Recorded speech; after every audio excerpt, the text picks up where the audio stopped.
अस्सलाम वालेकुम जी। World cup की बात करेंगे कि कैसा जा रहा है वर्ल्ड कप। डिफरेंट मुल्कों के लिए कैसा जा रहा है, पाकिस्तान के लिए कैसा जा रहा है, वो तो आपको पता है, हम सबको पता है, हम सबका ये जो दिल है इसको सबको पता है, और ये जो दिल ऐसे टूट चुका है उसको भी पता है। खैर, anyways, world cup is not about only Pakistan. It is not, I know कि जब अपना मुल्क होता है तो आप चाहते हैं वो खेले, वो सेमीफाइनल्स में आए, आगे जीते, आप इंजॉय करते हैं, दिल को खुशी होती है, आपका ब्लड हर चीज़ इन्वॉल्व होती है। लेकिन भाई, अगर वो जीतना ही ना चलें, चाहें, उनका जीतने का मन ही ना हो, दिल ही ना हो, गेम ना हो, प्रैक्टिस ना हो, सिलेक्शन ना हो, मैनेजमेंट ना हो, प्लेयर स्किल सेट ना हो, तो फिर क्या करें? अब हम क्या कर सकते हैं? यही कर सकते हैं तब सर जो हम करते रहते हैं। और एक वर्ड जो मैं बड़ा यूज़ करती हूँ, काश, वो भी हम करते हैं। काश 15 रन ज़्यादा होते, काश 17 रन शादाब ने ना दिए होते, काश बाबर आजम को ये ख्याल आ गया होता कि वो T20 प्लेयर नहीं नहीं है, काश कोई नाफे आता, शायद वो 15 रन बना, 20 रन एक्स्ट्रा बना लेता, ज़रा हिम्मत से खेलता, काश के 101 की दो 102 की जो होती है स्ट्राइक रेट, उससे ना खेला होता बाबर आजम ने, काश कप्तानी बेहतर होती, काश साइम ना आउट हुआ होता। ये तो देखे ना, काश चलते रहते हैं। बड़ी इंटरेस्टिंग बात है कि मेरा काश जो है ना, वो भी एक मॉर्निंग शो के होस्ट ने भी चुरा के थोड़े दिन पहले उसको यूज़ किया, बट मुझे बड़ी खुशी हुई। ज़ाहिर है, you know, imitation is the best form of flattery और being like by someone, so that's fine. Younger लोग हैं, चोरी कर लें, कोई बात नहीं, कोई फ़र्क नहीं पड़ता, मैं खुश हूँ। मेरी टर्मिनोलॉजी चोरी करें या मेरी थॉट प्रोसेस चोरी करें, बहुत अच्छी बात। खैर चलें, ये तो और बात। अच्छा, खैर, पाकिस्तान की बात हो रही थी। अब पाकिस्तान तो, अब एक और काश है कि को काश जो है इंग्लैंड जो है न्यूजीलैंड को बुरी तरह हरा जाए, तो फिर न्यूजीलैंड का रन रेट भी नीचे आ जाए, और फिर काश हम श्रीलंका को हरा दें, तो फिर हम पहुंच जाएंगे। ऐसा हो सकता है, मुमकिन है, 1% चांसेस, लेकिन मैं नहीं चाहती कि ऐसा हो, बिल्कुल नहीं चाहती। मैं चाहती यार, मैं सुकून से वर्ल्ड कप जीतूं और 4 बेस्ट टीम्स सेमीफाइनल्स में आए। अब 4 बेस्ट टीम्स कौन है? 4 बेस्ट टीम्स हैं New Zealand, England, south Africa, West Indies. India नहीं है इसमें, बाय द वे, क्योंकि वो, मैं इसलिए नहीं कह रही कि वो इंडिया है और मुझे खुशी होगी कि वो ना हो। खुशी अपनी जगह है, लेकिन उनकी परफॉर्मेंस ही इस लायक नहीं है कि वो भी इस में सेमीफाइनल में पहुँचे। सो आई होप कि वेस्ट इंडीज़ और साउथ अफ्रीका पहुँचे उधर से, और इधर से इंग्लैंड और न्यूजीलैंड। तो जो डिज़र्व नहीं करता उसको नहीं पहुँचना चाहिए, जो हमारा अपना मुल्क हो, भाई हो, बेटा हो, जो मर्जी हो, क्योंकि उसने मेहनत नहीं की, कोई थिंकिंग नहीं है, प्रोसेस नहीं है, कुछ नहीं। तो सेमीफाइनल बड़े इंटरेस्टिंग होने वाले हैं। और अभी तक वर्ल्ड कप भी बड़ा इंटरेस्टिंग जा रहा है पाकिस्तान के लिहाज से। तो ये कि पाकिस्तान को कभी सीखना ही नहीं है कुछ। हमने तो आंखें बंद करके बुरी सिलेक्शन कर लेनी है, कोई सिफारसी मैं इस बात को बिल्कुल नहीं मानती थी, इनफैक्ट मैं उसके बड़े अगेंस्ट हूँ इस वर्ड के, पर्ची वर्ड के। लेकिन अब जब ऐसी परफॉर्मेंसेज आती हैं, तो फिर बंदा कहता है कि यार शायद वो पर्ची लफ्ज़ सही हो, लेकिन वो सही नहीं है, बाय द वे। क्योंकि पर्ची जो है वो आपको एक लेवल तक 1 2 4 मैच खिला सकती है, और उसके बाद अगर परफॉर्मेंस अच्छी नहीं होगी तो फिर आगे नहीं आप खेलेंगे। लेकिन फिर भी ब्लू आइड बॉय जो है ना, वो सच है।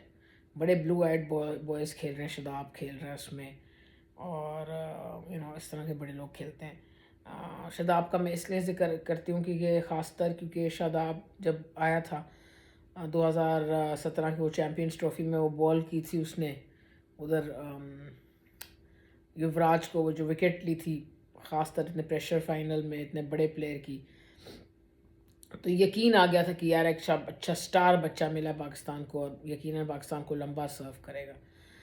लेकिन लंबा सर्व तो उसने ज़रूर किया, लेकिन मतलब है कि वो किस्म का पोटेंशियल जो नज़र आ रहा था वो नहीं सर्व किया। अब पिछले मैच में भी 2 ओवर अच्छे कराए, तीसरे ओवर में 17 रन दिए, वहीं से मैच ख़त्म हो गया।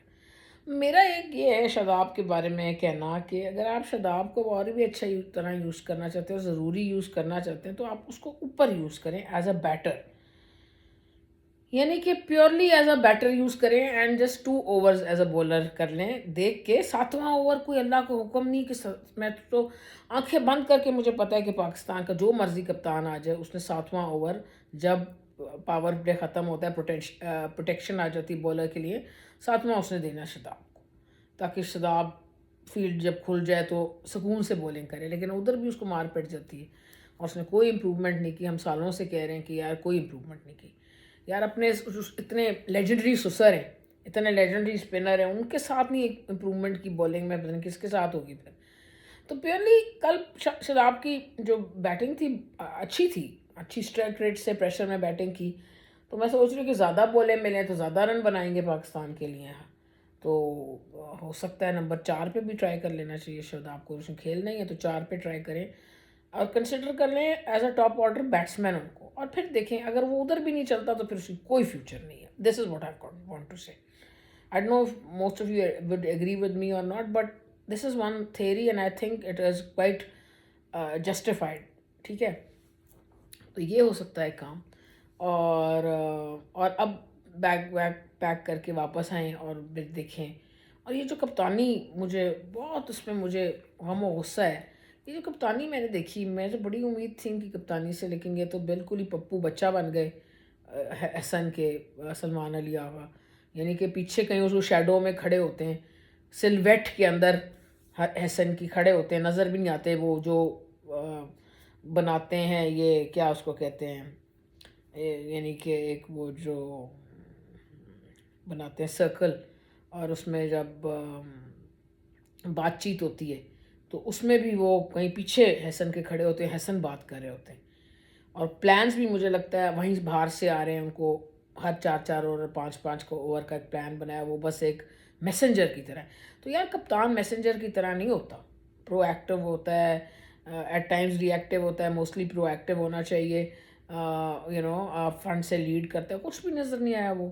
तो ये सारा कुछ है।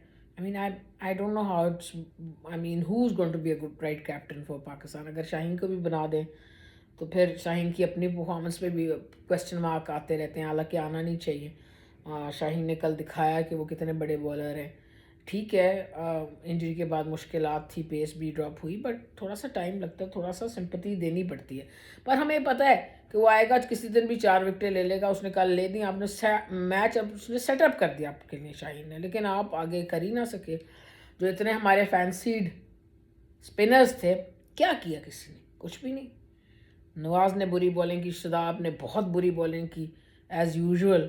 मैंने कभी बड़ी टीम के साथ अच्छी बॉलिंग करते शदाब को नहीं देखा, और इसलिए मेरे लिए अनफुलफिल्ड पोटेंशियल है। इसलिए मैं कहती हूँ कि for a little while treat him as a top order batsman, let's see. अब बाबर आजम को मैं कितना ही कह चुकी हूँ, मुझे खुद ही लगता है कि मैं कुछ उल्टी आ जाएगी मैं बाबर आजम के बारे में कुछ कहूँगी तो।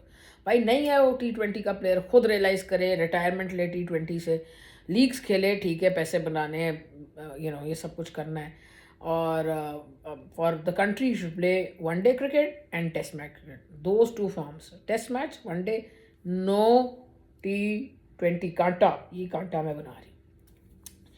तो अगर खुद रियलाइजेशन नहीं होगी तो कोई फ़ायदा नहीं होगा, तो सारी उम्र खेलते रहेंगे 103-4 की स्ट्राइक रेट्स, और पाकिस्तान मैच हारता रहेगा। वहीं के 20 रन जो शॉर्ट होते हैं वो ओवर्स में, वहाँ 20 रन और बने होते तो मुश्किलात होती कल, और शायद हम मैच जीते होते। We were 20 run short, that was because of Babar Azam. वो 4-5 ओवर्स का स्लॉट था जो हमने 4 रन पर ओवर बनाए जब बाबर आजम खेले, 4 रन पर over in a T20।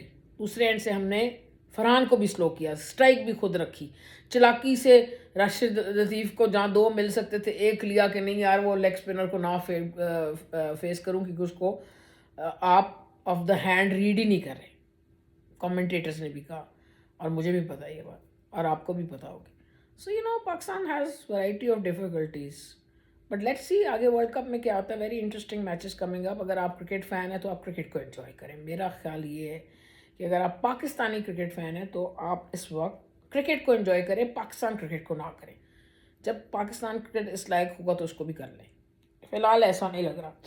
And heart break होता है क्योंकि बहुत इस वक्त हम इंजॉय करें teams like New Zealand, England is doing well now.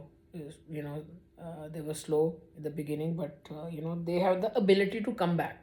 Skill set अच्छे हैं, क्लैरिटी है। हमारे पास ना क्लैरिटी ना स्किल सेट है, और स्किल सेट है भी तो क्लैरिटी बिल्कुल नहीं है, स्किल सेट भी वीक है। और फिटनेस भी वीक है ज़रा, यू नो, थिंकिंग वीक है, सिलेक्शन वीक है। कुछ चीज़ें जो हम ओवर कर कम कर सकते हैं क्लियर थिंकिंग से, राइट सिलेक्शन से, राइट प्लानिंग से, वो भी हम नहीं करते। और तो जो ख़राब हैं और वो ये मिल के बहुत ख़राब हो जाता है। सो ये कुछ डिलेमास हैं पाकिस्तान क्रिकेट के। और बाकी enjoy good cricket, I would suggest कि यार मैं तो बहुत ज़्यादा इन्जॉय करती हूँ किसी अच्छी टीम को देख के, ख़ासतर देखो साउथ अफ्रीका को मैं देखूँ, इंग्लैंड को मैं देखूँ, न्यूजीलैंड को देखूँ, ये तो तीन ना, और even West Indies in full flight, बड़ा मज़ा आता है मुझे देख के। पाकिस्तान को तो दिल का धड़कन ऐसे ऐसे होती रहती है और एंड में उसने ऐसे ही करके बैठ जाना होता है, झाग की तरह ऐसे बस बैठ जाएं आप, तो क्या फ़ायदा फिर इससे। But any ways enjoy other countries. कल भी बड़े अच्छे दो मैच आ रहे हैं, इंडिया वर्सेस जिम्बाब्वे एक मैच है, and south Africa versus West Indies है मेरे ख्याल में कल। तो ये मैचेस अच्छे आ रहे हैं, ये इन्जॉय करें, वर्ल्ड कप इन्जॉय करें। चलें, टेक केयर। बहुत ही लंबा हो गया 10 मिनट का, ये 11 मिनट का। फिर my daughter in law says यार लीना आंटी आप बहुत लंबे वीडियो बनाती हैं, लेकिन क्या करें यार, बातें क्रिकेट की इतनी लंबी होती हैं। Okay, take care, bye, take care, bye.